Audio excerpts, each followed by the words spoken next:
Most soldiers sent to Vietnam trained to fight an army. The Green Berets trained to fight a jungle. Booby traps buried in the mud. Trails that led nowhere but into ambush. An enemy who knew the terrain better than the maps ever could. Across nearly a decade of war, small teams of American Special Forces had to unlearn everything conventional warfare taught them, and build a completely different way to survive, and win, deep in hostile territory. I'm going to show you exactly how they did it. The jungle doesn't announce its threats. It hides them in plain sight, a slightly raised patch of earth, a cluster of leaves bent the wrong way, a bamboo stalk sharpened to a point and coated with something that made even a shallow wound turn septic within hours. Punji stakes were rarely fatal on their own. That wasn't the point. A man with a pierced foot slowed down an entire patrol, and a slowed-down patrol was an exposed one. The Viet Cong understood this arithmetic of attrition long before the Americans arrived, and for the first several months of contact, it worked against them badly. Green Beret casualties in the early years weren't concentrated in firefights. They were concentrated in the walk between firefights, the routine movement through terrain that looked empty and rarely was. A trail that seemed too convenient usually was exactly that. Convenience, in that jungle, was bait. So the teams stopped trusting convenience. They started moving off the paths entirely, cutting through undergrowth at a pace that would have seemed absurd to a conventional infantry commander, sometimes less than a kilometer an hour, checking the ground with each step, reading disturbed soil the way a detective reads a crime scene. It wasn't caution for its own sake. It was math. Slower and a live beat faster and dead, every time.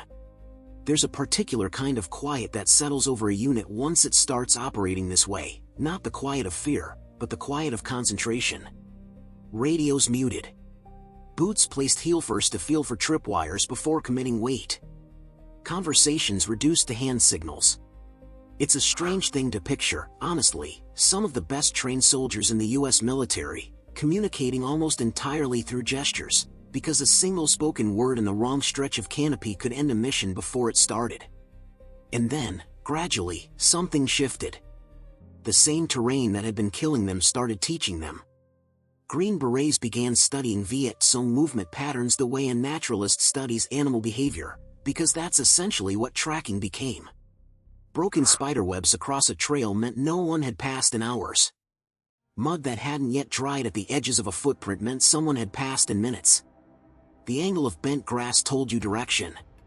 The depth of a print told you whether a man was carrying a heavy pack or moving light and fast. None of this was mystical. It was observation, repeated until it became instinct. What made it effective wasn't just the skill itself, it was that the Viet Cong had spent years assuming this kind of terrain belonged to them alone. Home field advantage, doubled by camouflage and local knowledge, is usually decisive in guerrilla warfare. The jungle was supposed to be their sanctuary. Instead, the Americans learned to read it as fluently as the people who'd grown up in it. There's an irony worth sitting with here. The US military had spent 2 decades preparing for a war against tank columns crossing open plains in Europe. And here, in triple canopy jungle where visibility sometimes dropped to 10 feet, that entire doctrine was almost useless. The Green Berets essentially had to throw out the manual and write a new one in the field, in real time, while people were actively trying to kill them.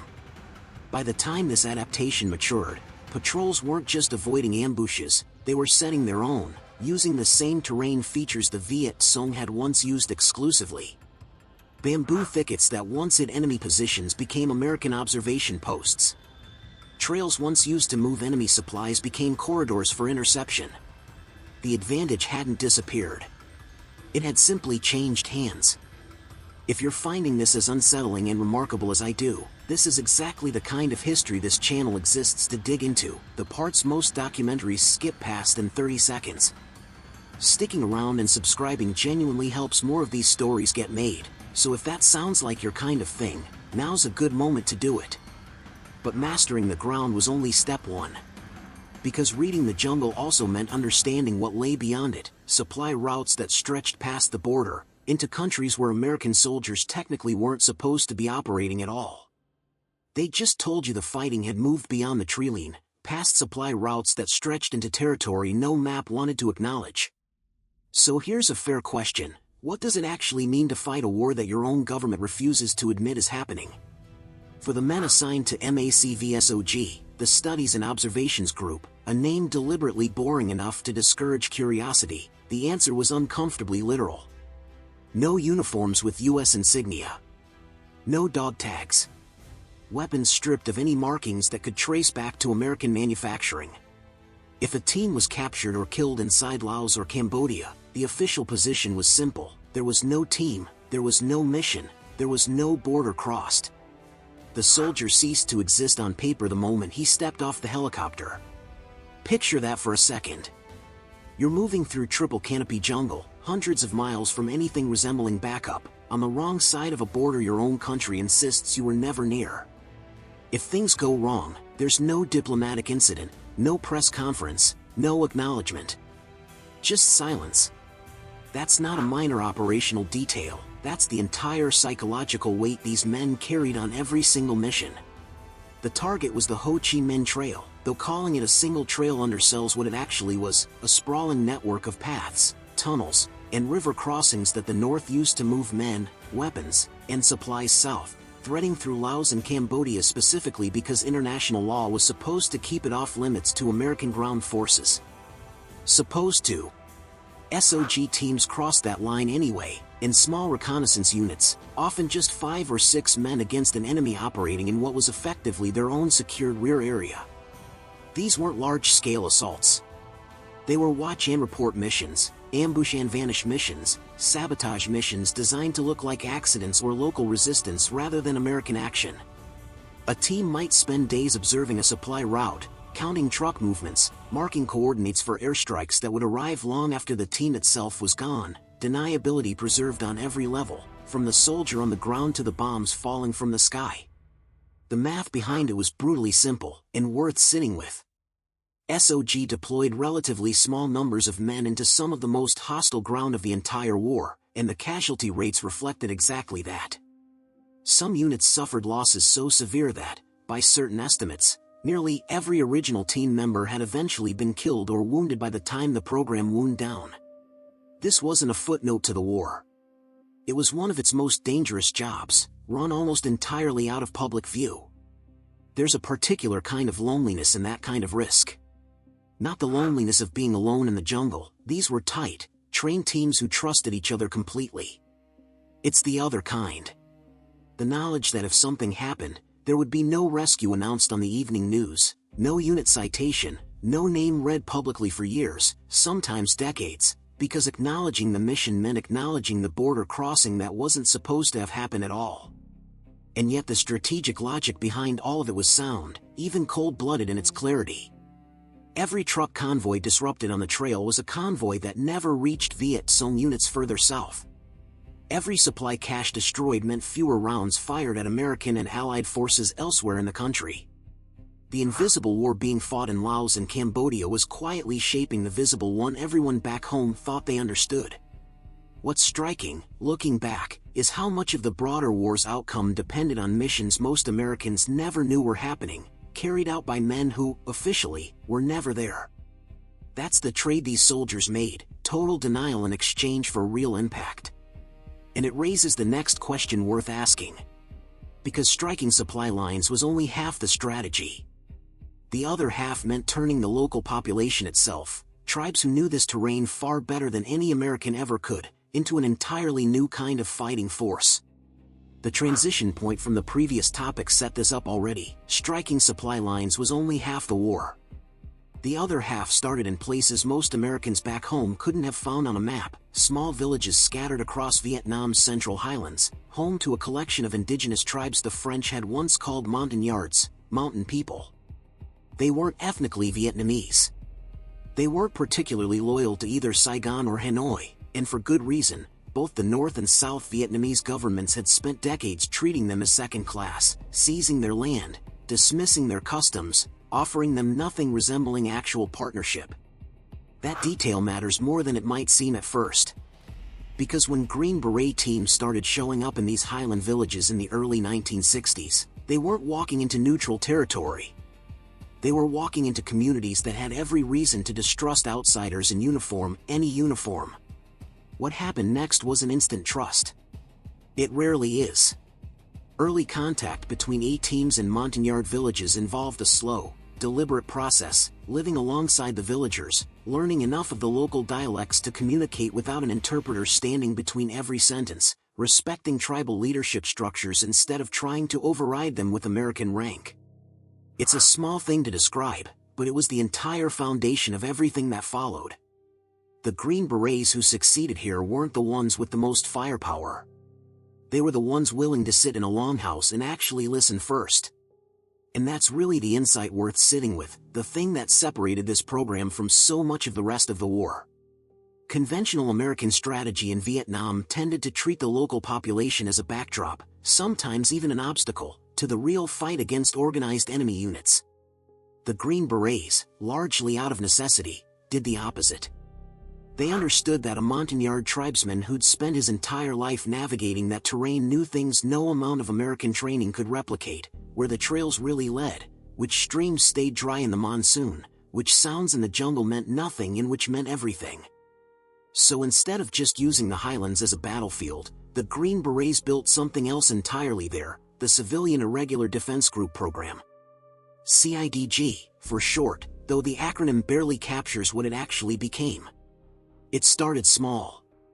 A handful of villages, armed with basic weapons, trained in fundamental defense tactics, organized into local strike forces that could protect their own homes from Viet Cong infiltration and taxation.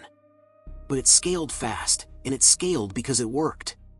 By the program's peak, more than 40,000 Montagnard fighters had been trained and equipped, organized into a defensive network stretching across the Central Highlands, villages that had once been easy targets for Viet Cong recruitment, supply seizure, and intimidation, now hardened into something the enemy had to actively rout around. Think about what that number actually represents.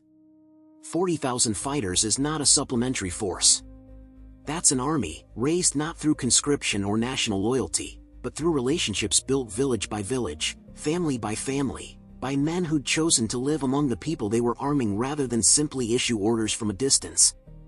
There's a particular kind of respect embedded in that approach, whether or not it was always framed that way at the time. The Green Berets weren't just teaching the Montagnard to fight.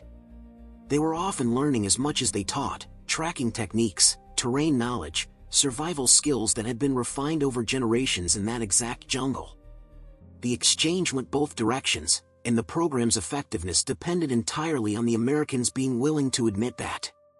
By the mid-1960s, this network of tribal outposts had become something the Viet Cong genuinely feared, a defensive web spread across terrain that was supposed to belong entirely to the guerrillas. But a defensive web has a weakness built into its design. Every outpost holding that line was, by necessity, small, isolated, and a very long way from reinforcement. And that vulnerability was about to be tested in the most brutal way possible. It was just past midnight on June 9, 1965, when the first mortar rounds landed inside the camp at Dong Xoai.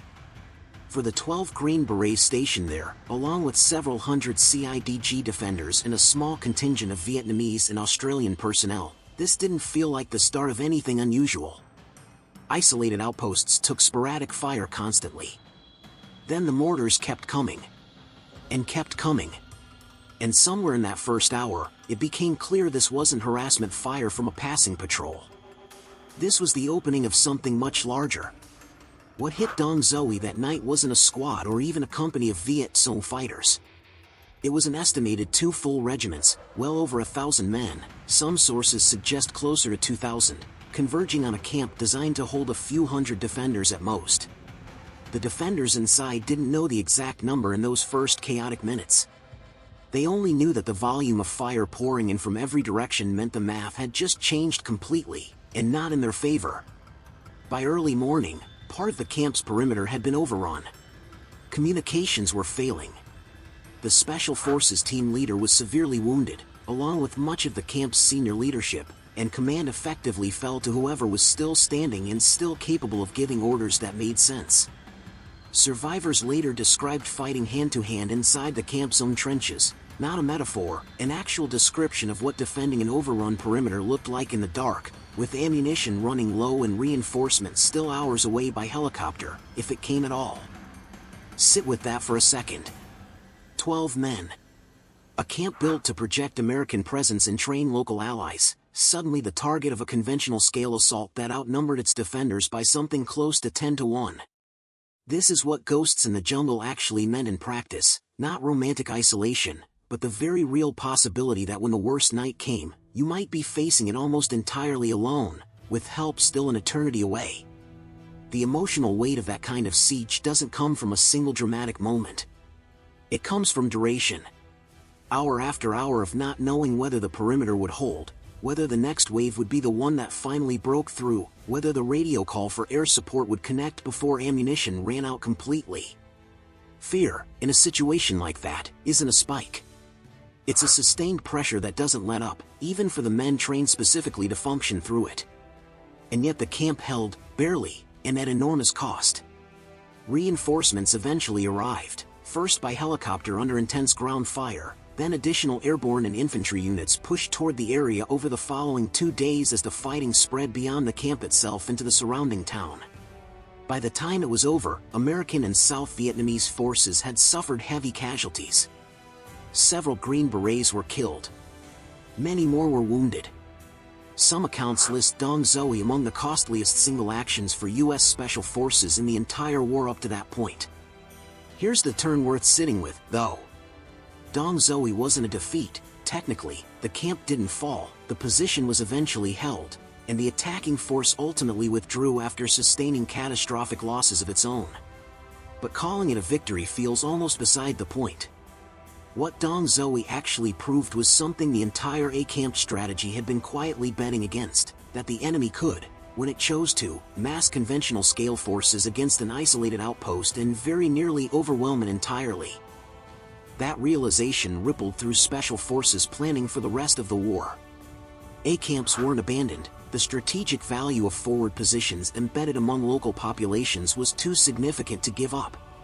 But after Dong Zoe, the assumption that these camps were merely vulnerable to harassment and small unit probing had to be replaced with something more sobering. They were also, under the right conditions, vulnerable to annihilation.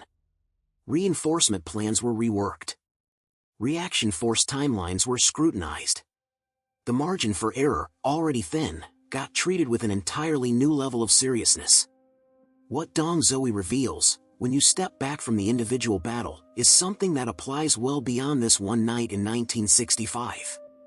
Small, forward-deployed forces operating deep inside contested territory carry an inherent trade-off, the same isolation that lets them build trust, gather intelligence, and extend influence into places larger conventional forces can't reach also leaves them exposed when the enemy decides to concentrate overwhelming force at a single point. That tension between reach and vulnerability isn't unique to Vietnam. It shows up in almost every unconventional conflict where small units operate far from immediate support. It's also worth remembering what doesn't usually make it into the broader narrative of this war. Victories like the one at Dong Zoe were rarely clean, rarely total, and almost never came without a cost that outweighed whatever ground was technically held. The men who survived that siege didn't walk away with a sense of triumph. They walked away having learned, in the most direct way possible, exactly how thin the line was between the strategy working and the strategy failing catastrophically. That's the paradox sitting underneath almost everything the Green Berets accomplished in Vietnam: tactical brilliance and operational vulnerability, existing side by side, inseparable from each other.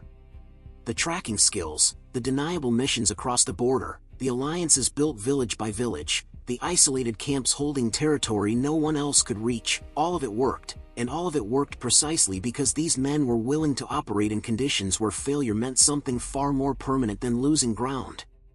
Understanding that trade-off isn't just history.